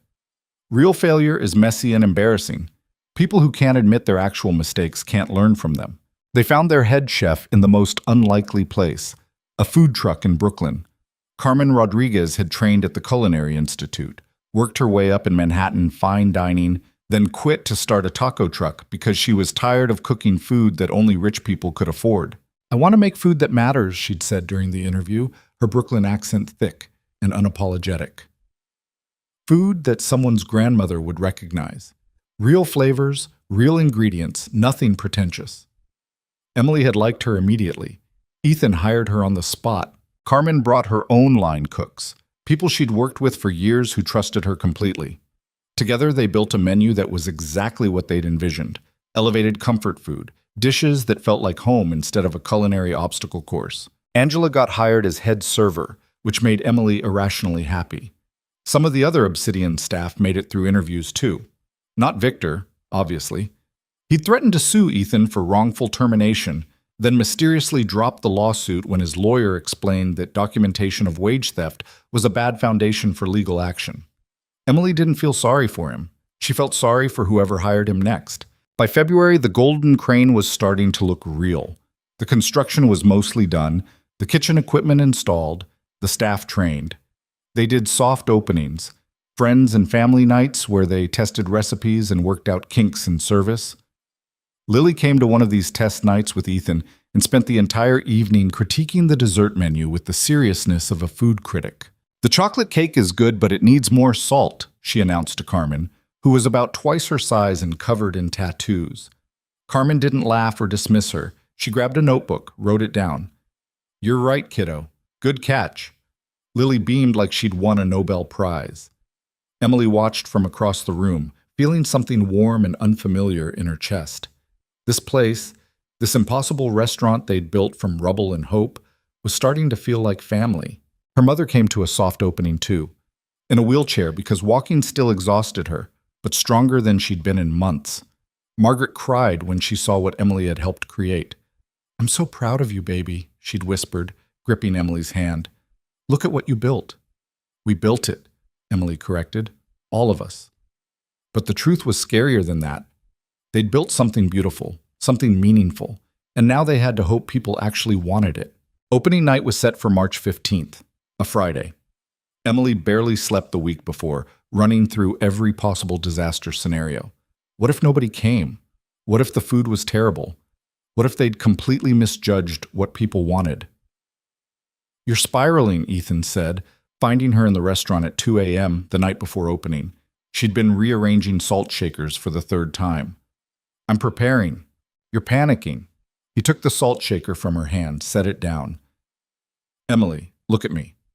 She did. He looked tired too, but also excited, maybe even happy. "We've done everything we can," he said quietly. "The food is excellent. The staff is trained. The space is beautiful. Now we have to trust that it's enough." "What if it's not?" "Then we learn and adjust. But tonight, right now, we're going to go home, get actual sleep, and tomorrow we're going to open these doors and see what happens." "I don't know if I can sleep." "Then don't. But at least lie down somewhere that isn't a restaurant floor." He pulled out his phone, called his driver. "Come on, I'll drop you home." The car ride to Queens was quiet. Emily stared out the window at the city sliding past, all those millions of people living their lives, unaware that tomorrow her entire world might collapse or take flight. "Thank you," she said as they pulled up to her building. "For what?" "For not giving up on this. On me. For believing it could work when I didn't." Ethan's expression softened. "You gave me soup when everyone else wanted to throw me out. This is the least I could do." "It's more than soup, Ethan." "I know." He held her gaze for a moment that stretched too long. "Get some sleep, Emily. Tomorrow's going to be chaos." She climbed out of the car, watched it drive away, and realized somewhere in the last 3 months she'd stopped thinking of Ethan Riker as a billionaire employer and started thinking of him as something else. Something she couldn't quite name yet. Opening night arrived with the inevitability of a tidal wave. Emily got to the Golden Crane at noon for a 7 p.m. opening. The staff was already there, nervous energy crackling through the space like electricity. Carmen was in the kitchen doing prep, moving with the controlled fury of a general before battle. Angela was setting tables with hands that shook slightly. "We got this," Emily said, trying to project confidence she didn't feel. "We got this," Angela repeated, but her eyes were wide. Ethan arrived at 5 with Lily, who was wearing a dress she clearly hated and kept trying to pull over her knees. "I'm only wearing this because Dad said it was important," Lily announced. "But dresses are stupid." "Agreed," Emily said. "You look great anyway." "I look like a doll, a very uncomfortable doll." Lily tugged at the collar. "When can I change?" "After dinner," Ethan said firmly. "You promised." "I promised under duress. That doesn't count." Despite the stress, Emily smiled. Lily had been coming to the restaurant almost every day during construction, appointed herself unofficial quality control. She'd tested every dessert, critiqued every design choice, and treated the whole project with the gravity it deserved. At 6:30, the staff gathered in the dining room. 40 people who'd taken a chance on this crazy idea. Emily looked at their faces, nervous, excited, hopeful, and felt the weight of responsibility crash over her. "I'm not good at speeches," she started, then stopped. Actually, I'm terrible at speeches, but I want to say something anyway. Everyone quieted, watching her. 3 months ago, most of you didn't know me. I was just another waitress who served soup to the wrong person and somehow ended up here. Scattered laughter. And now we're about to open a restaurant that everyone said wouldn't work. That's too idealistic, too warm, too focused on treating people with dignity instead of impressing them with expense. She looked around the room at the warm wood, the soft lighting, the open kitchen where Carmen and her team were ready to cook their hearts out. But we built it anyway, because we believe that kindness matters, that hospitality means actually caring about people, not just taking their money. Her voice cracked slightly. So tonight, when we open these doors, I want you to remember why we're here. We're here to make people feel valued, seen, welcome. Whether they spend $10 or $1,000, they get the same respect, the same care, the same humanity. She paused, gathering herself. I don't know if we'll succeed. I don't know if this place will still be here in a year. But I know that tonight, we're going to show Manhattan what hospitality actually means, together. The staff erupted in applause. Carmen was crying, which made Angela cry, which made half the front-of-house staff tear up. Ethan was watching Emily with an expression she couldn't quite read. Pride, maybe, or something deeper. At 7 p.m. exactly, they unlocked the doors. The first wave of customers was mostly friends, family, people who'd been invited to soft openings. But within an hour, walk-ins started appearing. People who'd read about the restaurant online, heard rumors, wanted to see what the Billionaire and the Waitress had built. The dining room filled up fast. Emily moved through the space, checking tables, greeting customers, her heart pounding so hard she thought it might explode. Every empty plate that came back to the kitchen felt like a victory. Every smile from a customer felt like vindication. Carmen's food was stunning. Braised short ribs that fell apart at the touch of a fork. Roasted chicken that tasted like Sunday dinners at someone's grandmother's house. Vegetable sides that were so good even Lily, who hated most vegetables, cleaned her plate. The reviews started appearing on social media within an hour. Most were glowing. A few complained about the lack of white tablecloths or the casual atmosphere. But the overwhelming response was positive. Finally, a nice restaurant that doesn't make you feel like you're not good enough. Best meal I've had in New York, and the staff actually seemed happy to be there. This is what fine dining should be. Excellent food without the pretentious bullshit. Emily was reading reviews on her phone in the kitchen when Carmen grabbed her arm. We have a problem. Emily's stomach dropped. What kind of problem? Richard Sterling just walked in. The name hit Emily like cold water. Richard Sterling, the real estate developer who'd tried to throw Ethan out of the Obsidian. The man whose business empire had apparently collapsed in the months since that night, thanks to the structural issues Ethan had exposed. Where is he?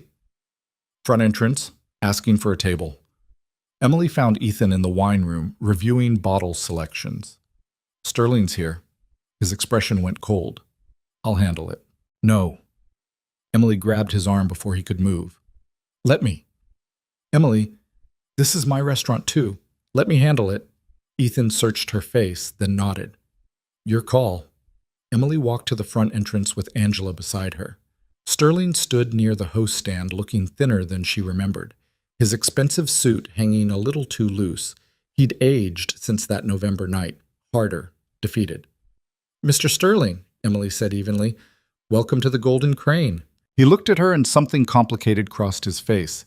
Shame, maybe. Ms. Carter. I wasn't sure you'd seat me. Why wouldn't I? Because I was an asshole to you, and to Riker, and because my life imploded after that night, and part of me blames both of you for it. He said it matter-of-factly, like he was past the point of pretending. But I've been hearing about this place, about what you built, and I wanted to see it. Emily could have turned him away, would have been justified. Angela was watching her, clearly ready to play bouncer if needed. But Emily thought about that night at the Obsidian, about choosing kindness over safety, about how that choice had changed her entire life. Table for one? She asked. Sterling blinked. You're actually going to serve me? You're hungry, aren't you? Yes, but then you deserve a meal, same as everyone else. She gestured for Angela to grab a menu. We have a booth in the back if you'd prefer privacy. Sterling looked like he might cry. Thank you. Angela seated him in the quietest corner of the restaurant. Emily watched from across the room as their server, Marcus, who'd worked at the Obsidian and remembered Sterling's cruelty, approached the table with professional courtesy instead of judgment. Ethan appeared at Emily's elbow. You seated him. Yes. Why? Because this restaurant is supposed to be about dignity and kindness, even for people who don't deserve it. She looked at him. Especially for people who don't deserve it. Ethan was quiet for a moment, then, "You're a better person than I am." "I doubt that, but I'm trying to be the person this place needs me to be." They watched Sterling eat his meal alone, taking small bites like each one was precious. When the check came, he paid cash and left a tip that was exactly 20%. Not generous, not insulting, just appropriate. As he stood to leave, he stopped by the host stand where Emily was reviewing reservations. "That was the best meal I've had in months," he said quietly. "Maybe years. I'm glad you enjoyed it. I'm bankrupt, you know, lost everything. The building in Brooklyn collapsed exactly like Riker predicted. Investors sued. Banks called their loans. I'm living in a studio in Queens now, working as a consultant for companies that used to beg for my business." He said it without self-pity, just stating facts. "I spent my whole life building an empire on arrogance and cruelty. Turns out that's not a stable foundation." Emily didn't know what to say. "You could have turned me away tonight," Sterling continued. "Would have been justified, but you didn't. You treated me with more kindness than I ever showed anyone working for me." He paused at the door. "Thank you for that. And for the meal. It meant more than you know." Then he was gone, disappearing into the March night. Angela appeared beside Emily. "That was weird." "Yeah. You okay?" "I don't know." Emily watched the door where Sterling had left. "Is it naive to think people can change? That showing them kindness might actually matter?" "Probably, but naive doesn't mean wrong." Angela squeezed her shoulder. "Table 7 needs their check. Back to work." The rest of opening night blurred together. A steady stream of customers, plates going out, coming back empty, the kitchen moving like a well-oiled machine. By 11 p.m., Emily's feet were screaming and her face hurt from smiling, but the dining room was still half full. Ethan found her near midnight, after the last customers had left and the staff was breaking down for the night. "We did it," he said simply. "We survived opening night. That's not the same as success." "Close enough for now." He looked around the restaurant, their restaurant. "Thank you, Emily, for everything. For taking this risk with me. For making this place what it is. I should be thanking you. You gave me a life I never thought I could have." "No, you earned this, every part of it." He hesitated like he wanted to say something else, then stopped himself. "Get some rest. We have brunch service tomorrow." Emily went home that night exhausted and exhilarated. Her apartment felt smaller than ever, like she'd outgrown it without realizing. She lay in bed reading reviews on her phone until her eyes blurred. The Golden Crane was a hit. Not perfect. Never perfect. But real. Successful. Meaningful. The next morning, Emily woke to 17 missed calls from Helen and a text from Ethan that just said, "Turn on the news." She fumbled for the TV remote, clicked to the local news station. A food critic was talking. Not just any critic. Margot Chen, the woman whose reviews could make or break restaurants in Manhattan. Unlike anything I've experienced in years. The Golden Crane isn't trying to impress you with molecular gastronomy or intimidate you with wine lists that require a sommelier degree. It's simply trying to make you feel welcome while serving exceptional food. In a city that often mistakes coldness for sophistication, this restaurant dares to be warm. And in doing so, it reminds us what hospitality is actually supposed to mean. Emily sat frozen on her bed, watching Margot Chen give the Golden Crane 4 stars. 4 stars from the toughest critic in New York. Her phone rang. "Ethan, did you see?" "I saw." "Emily, we did it. We actually did it." For the first time since this whole thing started, Emily let herself believe it. They'd built something that mattered, something that worked, something that proved kindness wasn't weakness and dignity wasn't just for people who could afford it. "Yeah," she said, tears streaming down her face. "We did." The months that followed were a blur of success that Emily still couldn't quite process. The Golden Crane became the hardest reservation to get in Manhattan.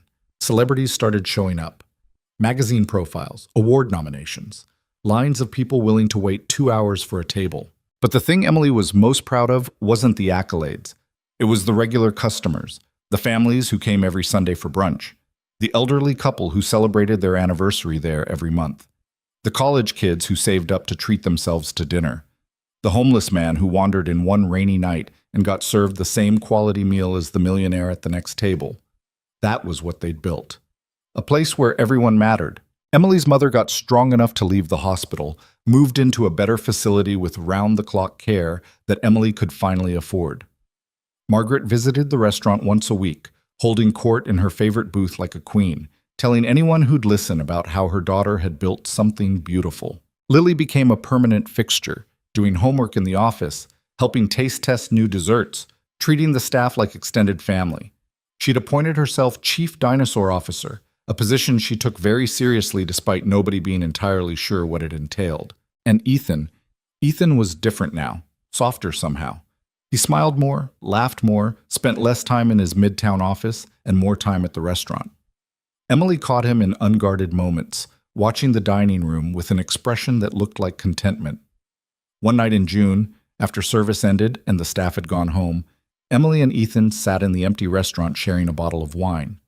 "I've been thinking," Ethan said. "Dangerous." He smiled. "I want to expand.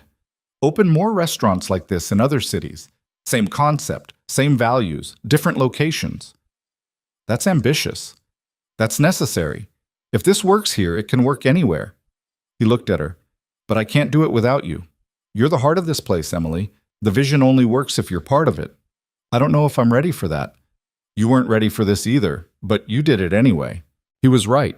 6 months ago, she'd been a waitress barely surviving. Now she was a successful restaurateur being asked to help build an empire based on kindness. "I'll think about it," she said. "That's all I ask." They sat in comfortable silence, the kind that only came from going through hell together and coming out the other side. "Ethan?" "Yeah?"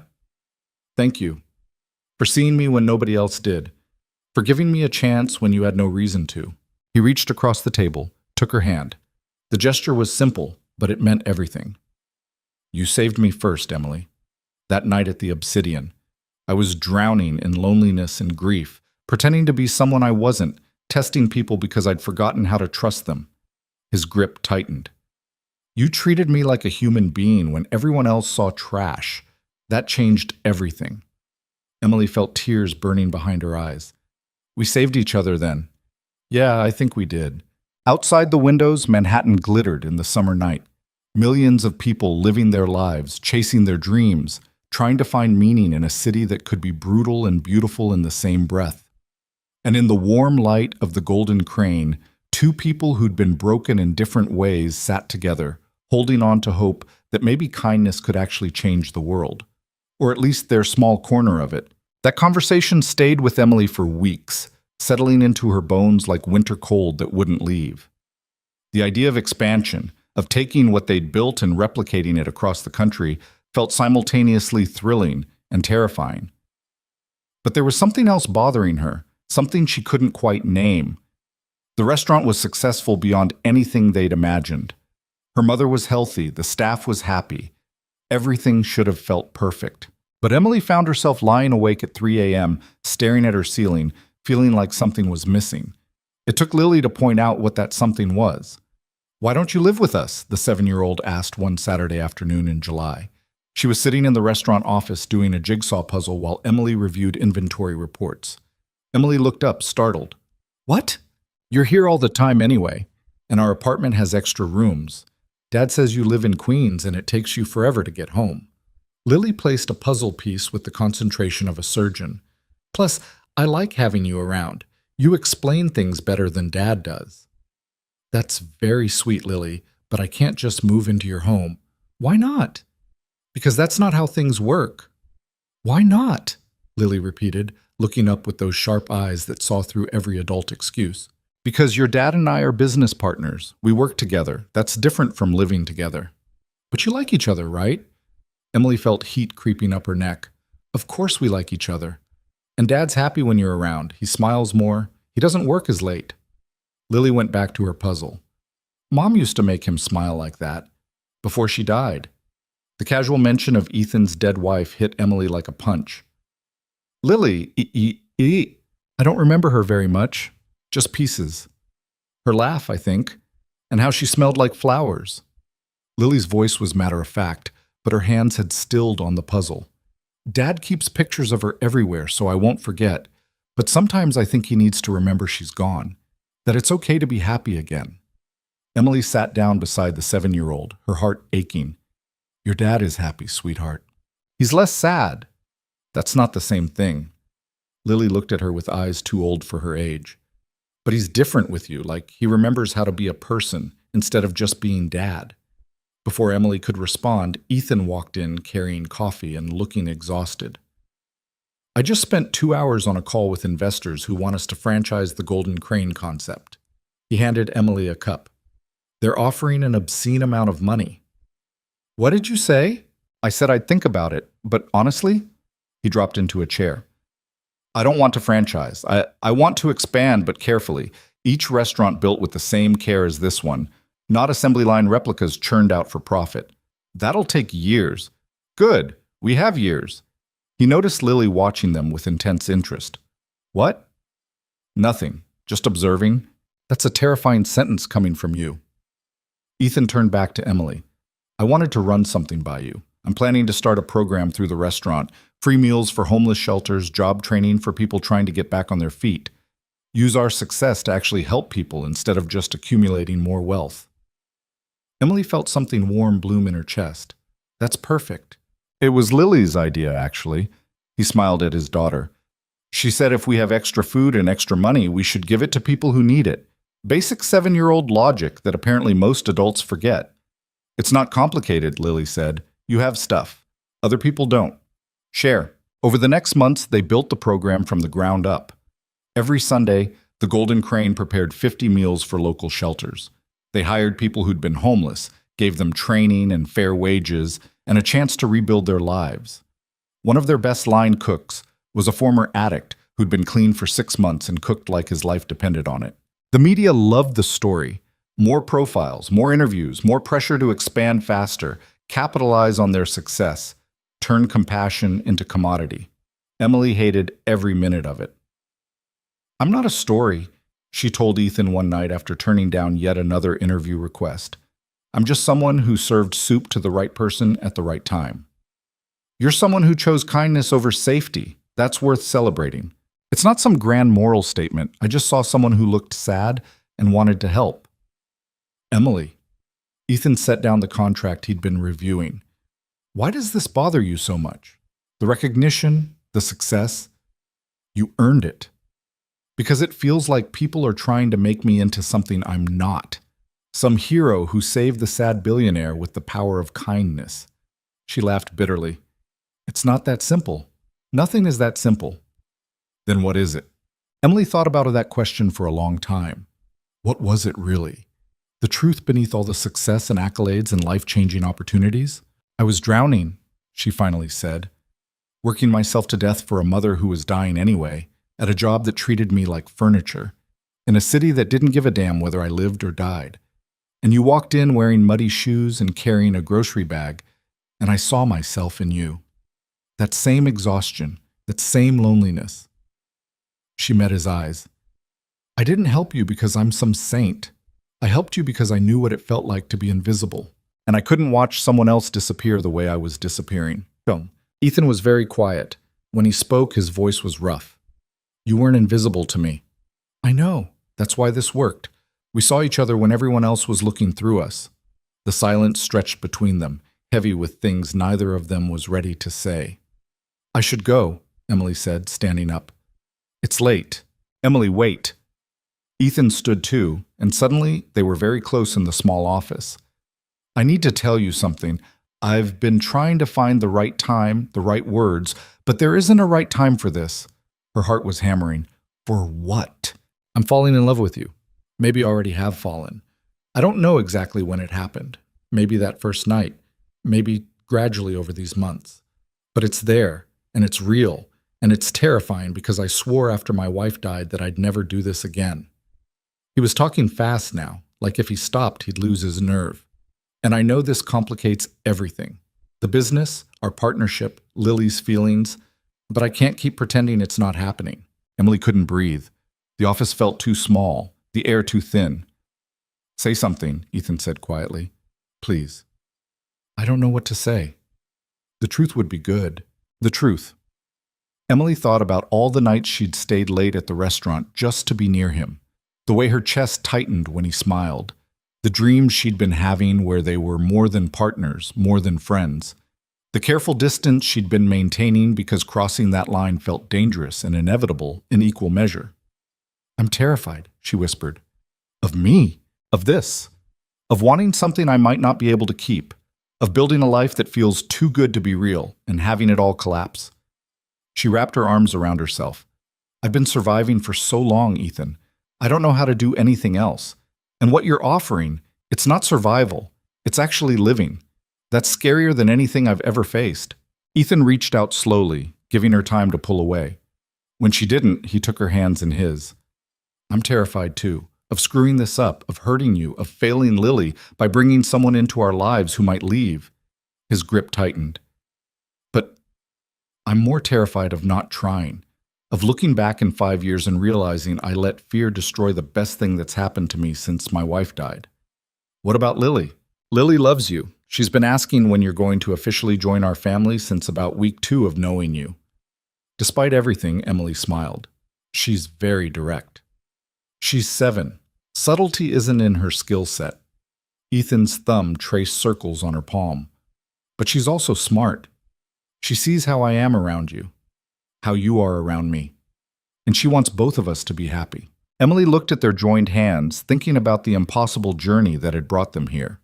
A freezing November night, a bowl of soup, a choice to be kind when kindness cost everything. I don't know how to do this, she said. The relationship thing. I've been alone for so long. Me too. We'll figure it out together, make mistakes together, probably drive each other crazy. That sounds messy. Everything worth having is messy. He pulled her closer. What do you say, Emily Carter? Want to take another impossible risk with me? She thought about all the reasons to say no. The complications, the fear, the very real possibility that this could destroy everything they'd built. Then she thought about Lily asking why she didn't live with them, about her mother telling her to stop surviving and start living, about the way Ethan looked at her like she was the answer to a question he'd been asking for years. Yes, she whispered. Yes, I want to try. He kissed her then, soft and careful and full of promise. And for the first time since this whole thing started, Emily let herself believe in something beyond survival. They didn't tell anyone right away. Wanted to figure out what they were doing before making it public. But Lily knew immediately. Finally, she said the next time Emily came to the penthouse for dinner, you two were being so weird about it. Adults are terrible at hiding feelings. How long have you known? Ethan asked, looking slightly horrified. Forever. You both get all smiley and awkward around each other. It's obvious. Lily went back to her homework. Are you going to get married? Lily, what? It's a reasonable question. You like each other. You work together. You both like me. Marriage is the logical next step. Emily was trying very hard not to laugh at Ethan's expression. Maybe we should date first, sweetheart. Dating is inefficient. You already know you're compatible. Lily looked up from her math worksheet. But fine. Date if you have to. Just don't take forever. I want a sibling before I'm too old to play with them. Oh my God, Ethan muttered. What? I'm being practical. Dating Ethan Riker was surreal. He took her to restaurants where they analyzed everything, service, food quality, atmosphere, like the world's nerdiest couple. They walked through Central Park at midnight because neither of them could sleep. They argued about menu changes and staffing decisions, and whether the new dessert was too sweet. It was normal and strange and absolutely right. Emily's mother cried when Emily told her. I knew it, Margaret said, gripping her daughter's hands. The way you talked about him. The light in your eyes when you came home from the restaurant. I knew. Are you happy about this? Baby, I'm thrilled. That man looks at you like you hung the moon, and more importantly, you look at yourself differently now, like you finally believe you deserve good things. I'm still figuring that out. You'll get there. Her mother squeezed her hands. And I'll be here to watch it happen. Thanks to you, I have time now. Time I didn't think I'd get. The program at the Golden Crane expanded. They hired 12 people who'd been homeless, gave them not just jobs, but mentorship, support, a pathway back to stability. One of them, Marcus, the same Marcus who'd worked at the Obsidian, became their community outreach coordinator, using his own experience with poverty to help others. This is what matters, Ethan said one Sunday, watching their team prepare meals for the shelter. Not the awards or the profiles or the money. This, actually helping people. Emily leaned against him, feeling his arm wrap around her waist. Your wife would be proud of what you've built. He was quiet for a moment. I think she would be. And I think she'd like you. Yeah? You're kind in the same way she was, not performative kindness, real kindness, the kind that costs something. He kissed the top of her head. She always said the measure of a person was how they treated people who couldn't do anything for them. You proved that the night we met. 6 months into their relationship, Richard Sterling walked into the Golden Crane again. He looked better than he had at the opening. Still thin, still worn, but there was something different in his eyes. Something like hope. Emily seated him personally, same booth as before. I got a job, he said before she could ask. Nothing fancy, property management for a building in Brooklyn, but it's honest work, and my boss doesn't know who I used to be, which is refreshing. I'm glad for you. I wanted to say thank you for treating me like a human being when you had every reason not to. Sterling looked around the restaurant. This place saved me, in a way, reminded me that the world doesn't have to be cruel, that kindness isn't weakness. It's not weakness, Emily agreed, but it's not easy either. No, but it's worth it. He paused. I'm starting a program, financial literacy classes for people in my building. Most of them are immigrants, working multiple jobs, getting taken advantage of by predatory lenders. I figured I could use my experience, both the rise and the spectacular fall, to help them avoid my mistakes. Emily felt tears burning behind her eyes. That's wonderful, Mr. Sterling. Call me Richard. Mr. Sterling was someone who doesn't exist anymore. He smiled, and it was genuine. Thank you, Emily, for the meal and the second chance. After he left, Ethan found Emily in the kitchen, crying into a dish towel. What happened? Richard Sterling is starting a financial literacy program for immigrants. The same Richard Sterling who tried to have me thrown out of the Obsidian? People can change when you show them there's another way to live. Emily wiped her eyes. We did that, Ethan. This restaurant, this crazy experiment in kindness, it's actually changing people. He pulled her close. You did that. I just provided the resources. You provided the heart. We did it together. That's how this works. In September, they opened a second location in Boston. Same concept, same values, trained staff who understood that hospitality meant dignity. Emily spent weeks there getting it running, and the distance from Ethan and Lily was harder than she'd expected. I miss you, Ethan said on their nightly video calls. I miss you too. 2 more weeks and the Boston team should be stable enough for me to come home. Lily made me promise to ask when you're moving in with us. Apparently your apartment is inefficient and you should just live here. Emily laughed. She's very practical. She's very attached to you. We both are. He paused. I'm serious about the moving in thing. I know it's fast, but we spend most nights together anyway. And Lily's right. Your commute from Queens is ridiculous. I'll think about it. That's all I ask. But Emily was already thinking about it, had been thinking about it for months. The penthouse felt more like home than her studio ever had. Lily's homework spread across the kitchen island, Ethan's terrible attempts at cooking dinner, the 3 of them watching documentaries about space and arguing about whether Mars colonization was realistic. That was home. Not a building, not a place, but people who saw her and loved her anyway. When she got back to New York, Emily gave her landlord notice, packed up her tiny apartment with Angela's help, moved her few possessions into Ethan's penthouse that was now their penthouse. Lily threw an impromptu celebration that involved pizza, sparkling cider, and a PowerPoint presentation about why this was the most logical decision Emily had ever made. And in conclusion, Lily said, clicking to her final slide, family isn't about blood. It's about people who choose each other. Emily chose us. We chose Emily. Therefore, we are a family. The end. She took a bow. Ethan and Emily applauded. When did you make this presentation? Ethan asked. Last month. I've been waiting for Emily to make the obvious choice. Lily closed her laptop. Can we get a dog now? Absolutely not. Worth a shot. That night, after Lily was asleep, Emily and Ethan sat on the balcony overlooking Manhattan. The city sparkled beneath them, millions of lives unfolding in the darkness. Are you happy? Ethan asked quietly. Emily thought about that question. Was she happy? The concept felt foreign, like a language she'd forgotten how to speak. I think so, she finally said. It's strange. I spent so long just trying to survive that I don't know what to do with happiness. It feels fragile, like it might disappear if I acknowledge it too loudly. I know that feeling. Ethan took her hand. After my wife died, I convinced myself that happiness was over, that the best I could hope for was successfully raising Lily and building wealth I didn't need. Contentment maybe, but never joy. What changed? You walked into the Obsidian and treated a wet stranger like he mattered, and then you kept choosing kindness even when it cost you everything. You reminded me that the world could be different, that I could be different. He turned to face her fully. You gave me my life back, Emily, not the successful businessman version, the actual human version. You gave me mine too. They sat in silence, holding hands, watching the city breathe. I want to marry you, Ethan said suddenly. Not tonight, not even soon necessarily, but eventually. I want you to be my wife, Lily's mother in every way that matters, my partner in everything we build. Emily's heart was racing. That's a big statement.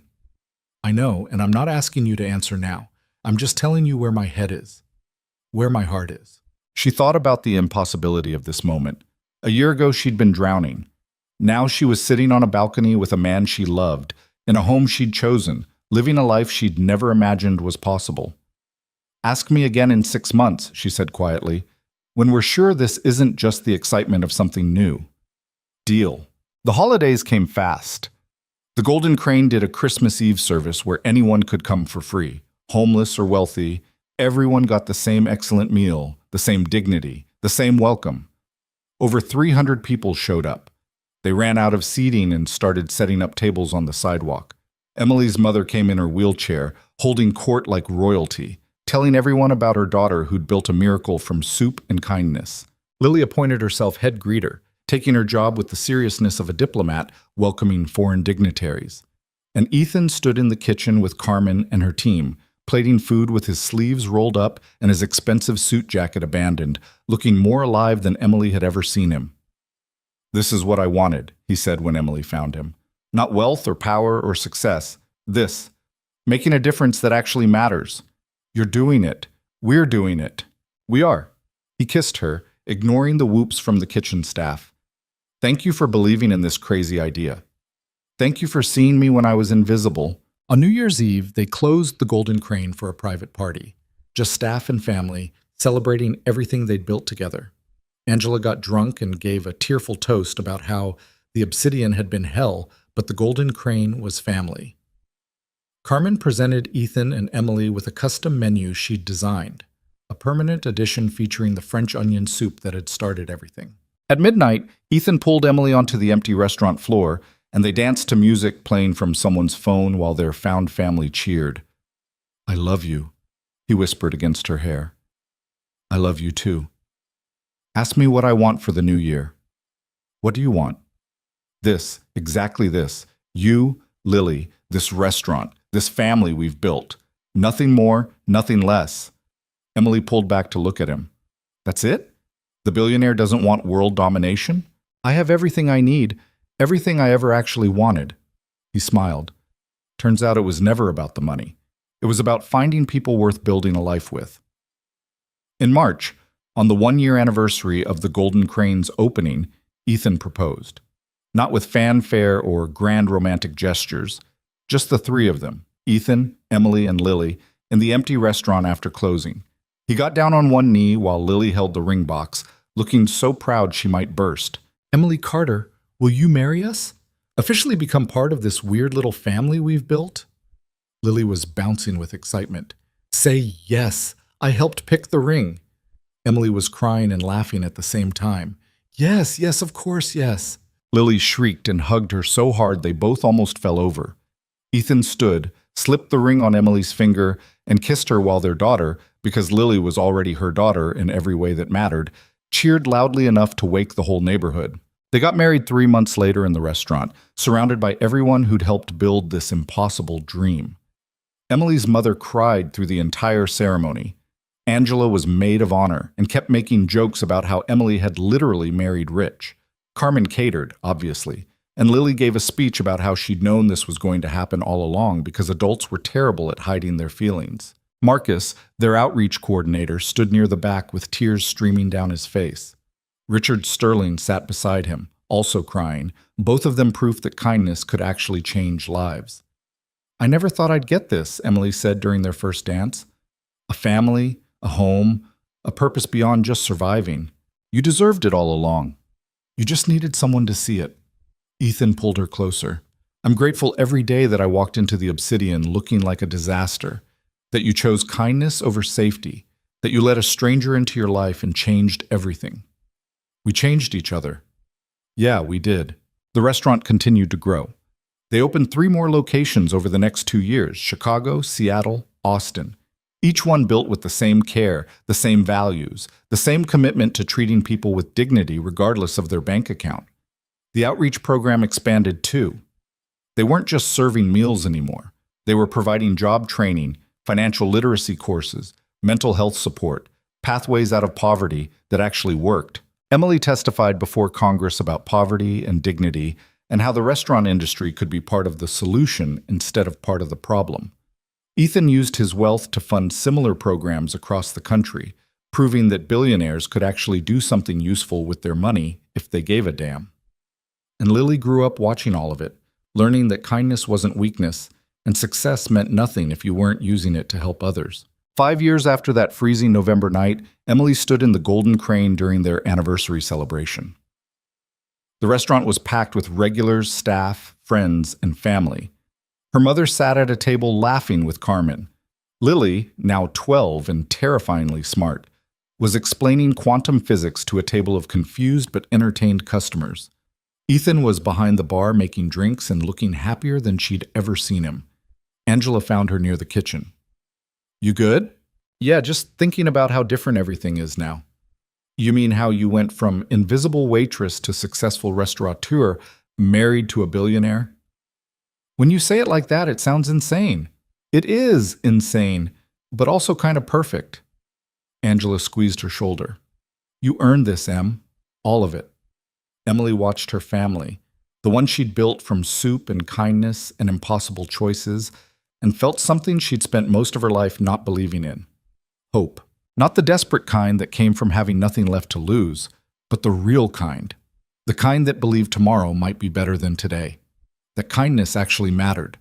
That broken people could heal and build beautiful things together. Ethan caught her eye from across the room and smiled. That same smile she'd first seen in a corner booth when he'd been soaking wet and she'd been terrified of losing her job. The smile that said, I see you. You matter. Thank you for existing. She smiled back, and it felt like coming home. Because that's what they'd built here, in this warm space filled with people who'd chosen each other. Not a restaurant, not a business, not even a success story. A home. For everyone who walked through those doors. For staff who'd been invisible, and customers who'd been forgotten, and 2 broken people who'd found each other on the worst night of their lives and decided to build something better. That night, after the party ended and Lily was asleep, and the city was quiet, Emily and Ethan sat on their balcony like they had so many times before. Do you ever think about that night? Emily asked. The test at the Obsidian. Every day. It changed everything. Would you do it again? If you could go back. Ethan thought about that. I don't know. It was manipulative, cruel in its own way, testing people's humanity like it was an experiment. He paused. But it led me to you, so I can't regret it completely. I'm glad you came in, glad I served you soup, glad I was stupid enough to risk everything for a stranger. You weren't stupid. You were kind. There's a difference.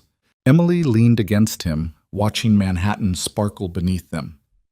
Do you think we actually changed anything in the big picture? I think we changed everything we could reach. gave people jobs and dignity and second chances, proved that business doesn't have to be cruel to be successful. He kissed her temple. We can't save the whole world, but we saved our corner of it. That's enough. It was enough, more than enough. The golden crane would keep growing, keep helping, keep proving that kindness had value in a world that often forgot. Emily and Ethan would keep building together, keep learning, keep trying to be better than they were yesterday.